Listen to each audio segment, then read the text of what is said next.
Gizi pada bayi. Bayi mereka yang baru lahir sampai berumur 12 bulan. Bayi lahir sampai umur 3 minggu disebut neonatus. Bayi cukup bulan atau normal adalah bayi yang dilahirkan dengan umur dalam kandungan antara 270 sampai 290 hari. Bayi sehat atau cukup gizi ciri-cirinya panjang badan 48 sampai 50 cm, berat badan lebih dari 2.500 gram, kulit dan otot kenyal, matanya bersinar, ada lapisan lemak di bawah kulit, menangis kuat, pernapasan kuat dan dalam, bergerak aktif, menghisap kuat, kuku jari tangan tumbuh sempurna, batas rambut kepala nampak, rambut yang halus sudah mulai rontok.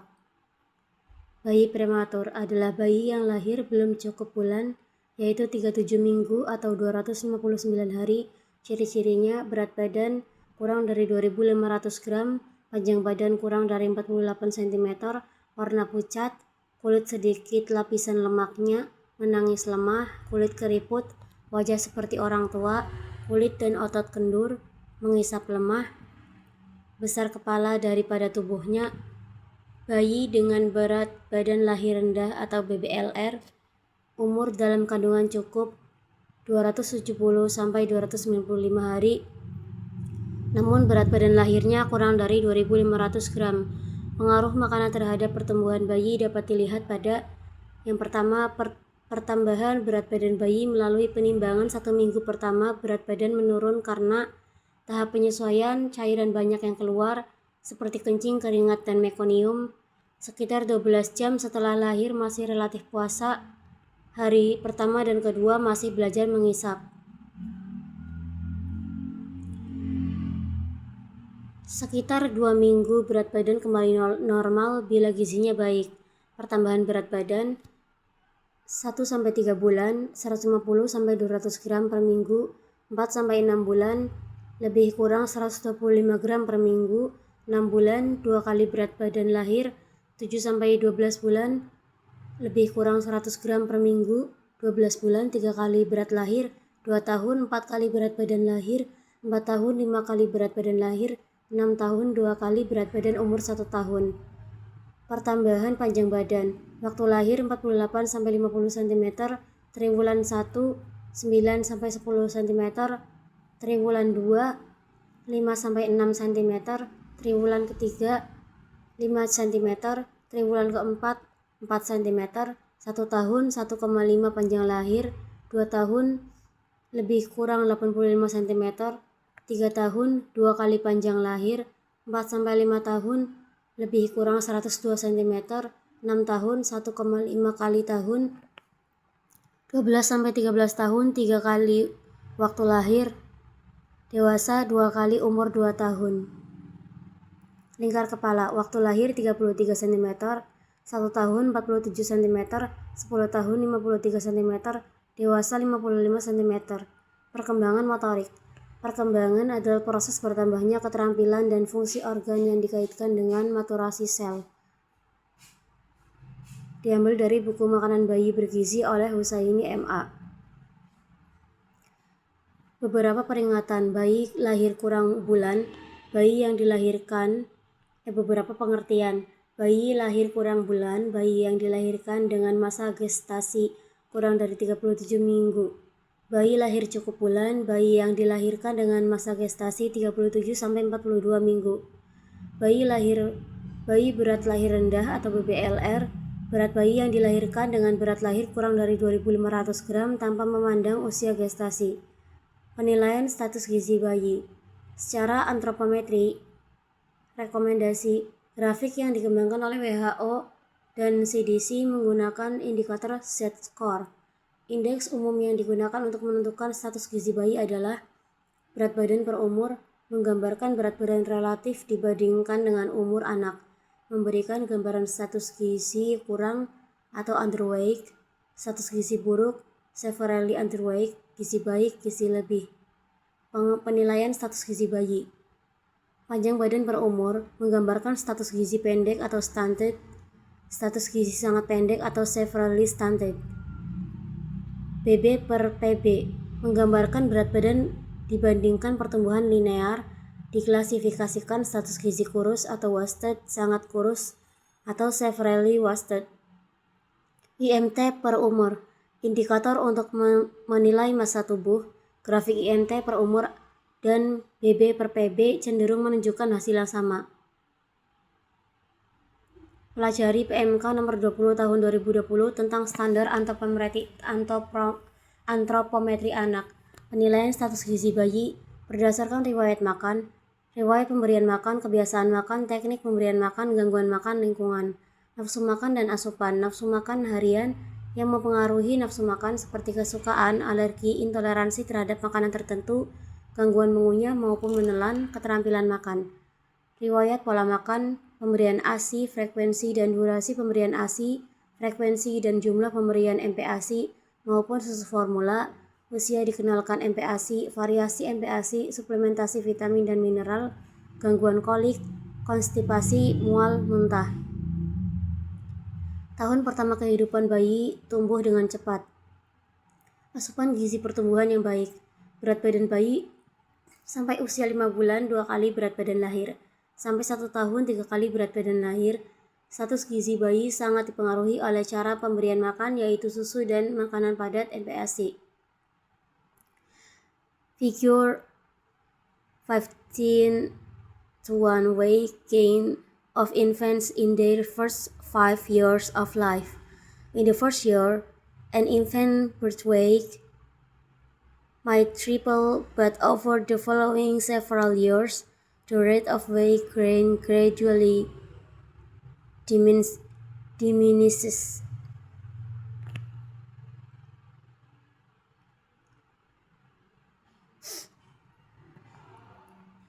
Standar emas pemberian makan pada bayi dan anak.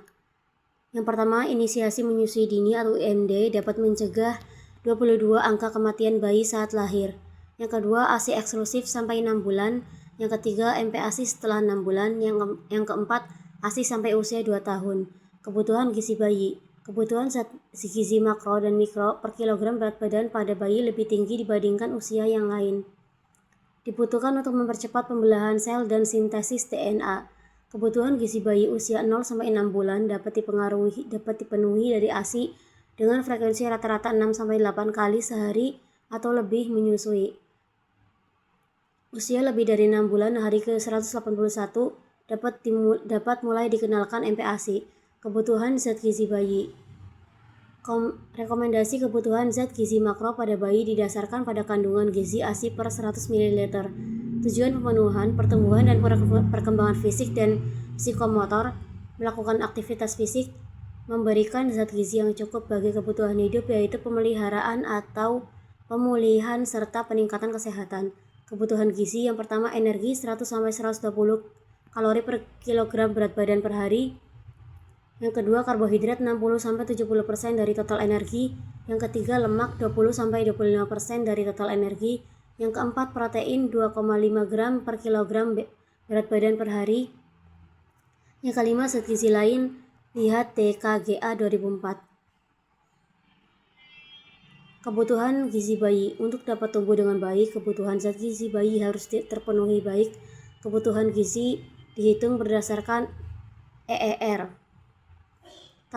Table 16.1 Equation for calculating estimated energy requirement atau EER for infants.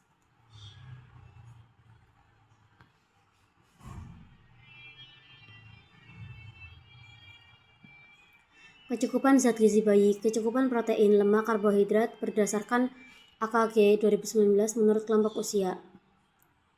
Rata-rata kecukupan protein usia 0-5 bulan adalah 1,5 gram per kilogram berat badan per hari. Rata-rata kecukupan protein usia 6-11 bulan 1,67 gram per kilogram berat badan per hari. Kebutuhan gizi bayi. Kebutuhan lemak bayi usia 0-6 bulan dipenuhi seluruhnya dari ASI. Usia lebih dari 6 bulan kebutuhan lemak yang dianjurkan 15-20% dari asupan lemak. 30-35% dari total kebutuhan energi masih dianggap normal. Kebutuhan karbohidrat. Usia 0 sampai kurang dari 6 bulan 40-45%, Usia 6 sampai kurang dari 12 bulan 45 sampai 55%. Usia 12 sampai kurang dari 36 bulan 45 sampai 60%.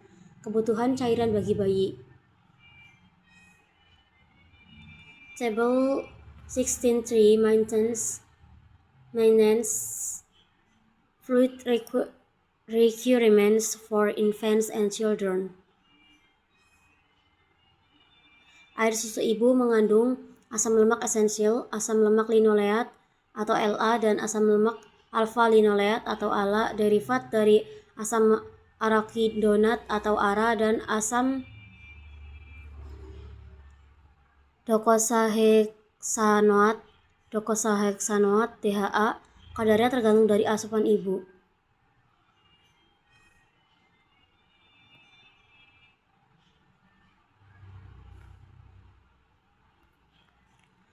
Air susu ibu atau ASI sebaiknya diberikan bayi hingga usia 2 tahun. Pemberian ASI saja sampai 6 bulan atau ASI eksklusif.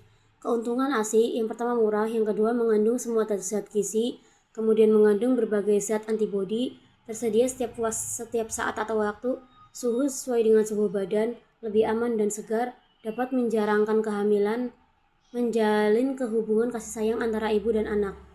Kontraindikasi pemberian ASI: kelainan pada puting, kesehatan ibu terganggu, ASI tidak keluar, ibu hamil lagi.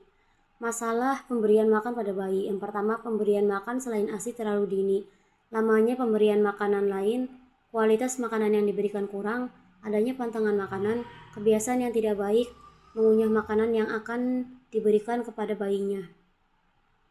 Kebiasaan tidak baik seperti mengunyah makanan yang akan diberikan kepada bayi. Makanan pendamping air susu ibu atau MPASI. Pola pemberian makan bayi: 0 sampai 6 bulan jenis makanan ASI aja eksklusif. 6 sampai 9 bulan ASI dan MPASI yang dilumatkan. Kemudian 9 sampai 12 bulan ASI dan MPASI lembek. Pemberian MPASI saat yang tepat sangat bermanfaat. 2 sampai 3 kematian anak balita disebabkan tidak tepatnya tata cara pemberian makan pada bayi dan anak. Menurut WHO tahun 2002, MPASI merupakan periode peralihan dari ASI eksklusif ke makanan keluarga, weaning, masa peralihan usia 6 sampai 23 bulan. Weaning period.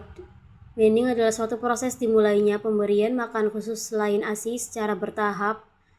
Jenis, jumlah, frekuensi maupun tekstur dan konsistensinya sampai kebutuhan gizi dipenuhi oleh makanan keluarga. Weaning masa rawan karena awal terjadi malnutrisi. Pengertian MPASI: makanan selain ASI yang diberikan kepada bayi dan anak secara bertahap. Frekuensi, jumlah, kepekatan, variasi dilakukan secara aktif atau responsif, dan kebersihan. Syarat pemberian MPASI pada Global Strategy for Infant and Young Children (FID) GSIYCF tahun 2002. Syarat MPASI: yang pertama, tepat waktu atau timely. MPASI mulai diberikan saat kebutuhan energi dan zat gizi melebihi yang diperoleh dari ASI.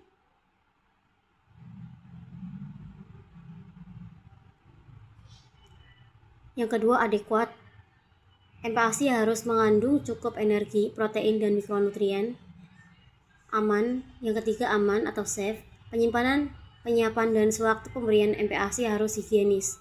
Yang keempat, cara pemberian properly fed. MPASI diberikan sejalan dengan tanda lapar dan nafsu makan yang ditunjukkan bayi, serta frekuensi dan cara pemberiannya sesuai usia bayi. Prinsip MPASI: diberikan pada waktu yang tepat, usia kurang dari 6 bulan atau hari ke-181. Yang kedua, variasi bahan tepat. Diberikan pada waktu yang tepat, usia lebih dari 6 bulan atau hari ke-181. Yang kedua, variasi bahan tepat. 4 bintang, karbohidrat, protein nabati, protein hewani, sayuran, dan buah. Ketiga, teksturnya tepat, mulai dari tekstur yang halus atau lumat meningkat bertahap. Yang keempat, kandungan zat gizi makro dan mikro tepat sesuai kebutuhan bayi. Yang kelima, frekuensi pemberian tepat. Yang keenam, standar kebersihan sesuai. Prinsip pemberian MPASI pada bayi dengan ASI eksklusif. Yang pertama, berikan ASI eksklusif sejak lahir sampai usia 6 bulan. Selanjutnya, tambahkan MPASI mulai usia 6 bulan. Lanjutkan ASI sampai usia 2 tahun. Lakukan responsif dengan menerapkan prinsip asuhan psikososial. Yang keempat, terapkan perilaku hidup bersih dan higienis serta penanganan makanan yang baik dan tepat. Kemudian mulai pemberian MPASI pada usia 6 bulan dengan jumlah bertahap sesuai usia bayi. ASI tetap sering diberikan. Prinsip pemberian MPASI pada bayi dengan ASI eksklusif. Yang keenam, bertahap konsistensi dan variasi sesuai kebutuhan dan kemampuan bayi. Yang ketujuh, frekuensi semakin sering sesuai usia bayi. Yang kedelapan, berikan variasi makanan yang kaya zat gizi. Yang kesembilan, gunakan MPASI yang diperkaya vitamin mineral atau berikan preparat vitamin mineral bila perlu. Yang ke-10, tambahkan asupan cairan saat anak sakit, lebih sering menyusu, dorong anak untuk makan makanan lunak. Setelah tumbuh, beri makan lebih sering dan lebih banyak. Tanda-tanda bayi siap menerima makanan selain ASI. Yang pertama, kesiapan fisik. Refleks ekstrusi atau menjulurkan lidah telah sangat berkurang atau sudah menghilang. Keterampilan oromotor. Dari hanya mampu menghisap dan menelan yang cair menjadi menelan makanan yang lebih kental dan padat. Memindahkan makanan dari bagian depan ke bagian belakang mulut. Mampu menahan kepala tetap tegak. Duduk tanpa atau hanya dengan sedikit bantuan dan mampu menjaga keseimbangan badan ketika tangannya meraih benda di dekatnya. Tanda-tanda bayi siap menerima makanan selain ASI. Yang kedua, yaitu kesiapan psikologis. Bayi akan memperlihatkan perilaku makan lanjut, dari reflektif ke imitatif, dari mandiri ke eksploratif. Pada usia 6 bulan, bayi mampu menunjukkan keinginan makan dengan membuka mulutnya, rasa lapar dengan memajukan tubuhnya ke depan atau ke arah makanan, tidak berminat atau kenyang dengan menarik tubuh ke belakang atau menjauh. Cara membantu bayi agar mampu makan mandiri. Memberikan makan yang dapat dipegang sendiri atau finger food, memberi minum dari cangkir mulai usia 6-8 bulan, membiarkan bayi memegang sendiri cangkir atau botol susu, membuat jadwal makan sehingga terjadi rasa lapar dan kenyang secara teratur. Cara memperkenalkan makanan pada bayi. Tes makanan pertama kali, bubur tepung beras yang diperkaya zat besi dapat ditambahkan ASI atau susu formula yang bisa diminum setelah bubur dimasak. Diberikan mulai 1-2 sendok teh sesudah bayi minum ASI, kecuali bila selalu menolak maka diberikan sebelumnya. Selanjutnya, jumlah makanan ditambahkan bertahap sampai jumlah yang sesuai. Responsive feeding adalah perilaku pemberian makan yang menerapkan prinsip asuhan psikososial, yaitu beri makan secara langsung dan dampingi anak sewaktu makan. Ibu atau pengasuh harus peka terhadap rasa lapar dan kenyang yang ditunjukkan anak. Untuk membantu anak memahami rasa lapar, buatkan jadwal makan secara teratur. Jangan memberi makan selingan susu dekat sebelum jam makan. Jangan memberikan makanan selingan atau susu yang dekat sebelum jam makan. Beri makan dengan sabar, dorong anak untuk makan bukan dengan paksaan. Bicaralah sewaktu pemberian makan, pelihara kontak mata.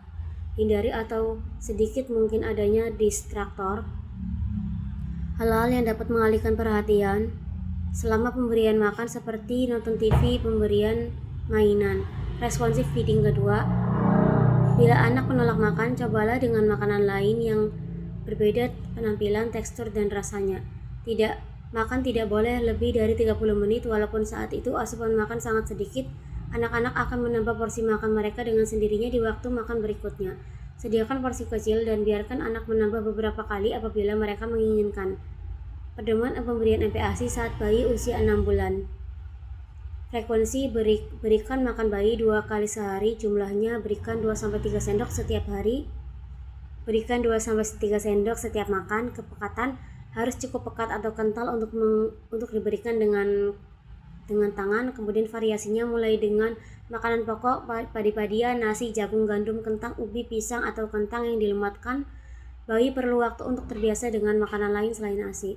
Pedoman pemberian MPASI saat usia 6 bulan. Pemberian makan secara aktif atau responsif. Bayi perlu waktu untuk terbiasa dengan makanan lain selain ASI. Ibu harus sabar, jangan memaksa bayi, gunakan piring tersendiri. Kebersihan, gunakan sendok dan cangkir bersih sampai makan. Simpan makan di tempat yang aman dan bersih. Cuci tangan ibu dengan sabun. Cuci tangan ibu dan bayi sebelum makan, cuci tangan ibu setelah ke toilet dan setelah membersihkan kotoran. Pedoman pemberian EPASI usia 6-9 bulan, frekuensinya, berikan makanan bayi 3 kali sehari, jumlahnya setengah cangkir, 1 cangkir sama dengan 250 ml. Kepekatannya, berikan makanan keluarga yang lunak setelah usia 8 bulan atau finger food. Variasi, berikan makan variasi setiap kali makan, tambahkan tabur gizi 2 kali sehari. Variasi makanan keempat, makanan pokok, serealia, umbi-umbian, kacang-kacangan, makanan hewani kaya zat besi, daging, telur, dan produk susu, sayuran dan buah-buahan yang kaya vitamin dan mineral. Ini adalah variasi makanan 4, makanan pokok, kacang-kacangan, hewani, dan sayuran buah-buahan. Pedoman pemberian MPASI usia 6-9 bulan, pemberian makan secara aktif atau responsif. Ibu harus sabar, jangan memaksa bayi, gunakan piring tersendiri. Kebersihan, gunakan sendok dan cangkir bersih, simpan makanan di tempat yang aman dan bersih. Cuci tangan ibu dengan sabun, cuci tangan ibu dan bayi sebelum makan, cuci tangan ibu setelah ke toilet dan setelah membersihkan kotoran. Pedoman pemberian ASI pada usia 9-12 tahun. Frekuensinya, berikan makanan bayi 3 kali sehari, jumlahnya setengah cangkir, 250 ml. Kepekatan, berikan makanan keluarga yang dipotong-potong, makanan yang bisa dipegang, makanan yang diiris. Variasinya, berikan makanan bervariasi setiap kali makan, tambahkan tabur gizi 2 kali sehari. Pedoman pemberian EPASI usia 9-12 bulan. Ulangi maninya.